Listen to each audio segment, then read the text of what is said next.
আগের ভিডিওতে বলেছিলাম হেয়ার টোনার বানিয়ে দেখাবো। প্রথমে 1 চামচ মেথি জলে ভিজিয়ে রাখবে। আমার এটা ছোট চামচ, সেই জন্য আমি 2 চামচ নিচ্ছি। এটা ওভারনাইট রাখতে হবে।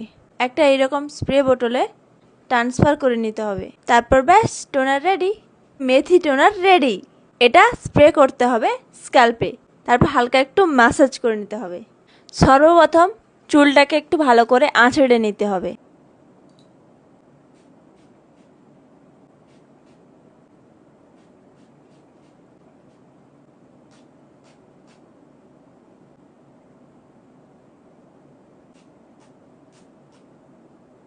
আমি আমার পুরো স্ক্যাল্পে কিন্তু এই স্প্রেটা করে নিয়েছি। এই ভিজে চুলে কিন্তু একেবারেই ঘুমাবে না বা শোবে না। এই ভিজে চুলটা শুকিয়ে গেলে তারপরে হালকা বিনুনি করে নেবে, ঠিক আছে? তো আমার চুলটা এখন শুকিয়ে যাক, চলো। তো আমার চুলটা কিন্তু শুকিয়ে গেছে। আর তোমরা কারা কারা এই রেমেডিটা ইউজ করবে অবশ্যই কিন্তু কমেন্টে জানিও। Tata, bye bye.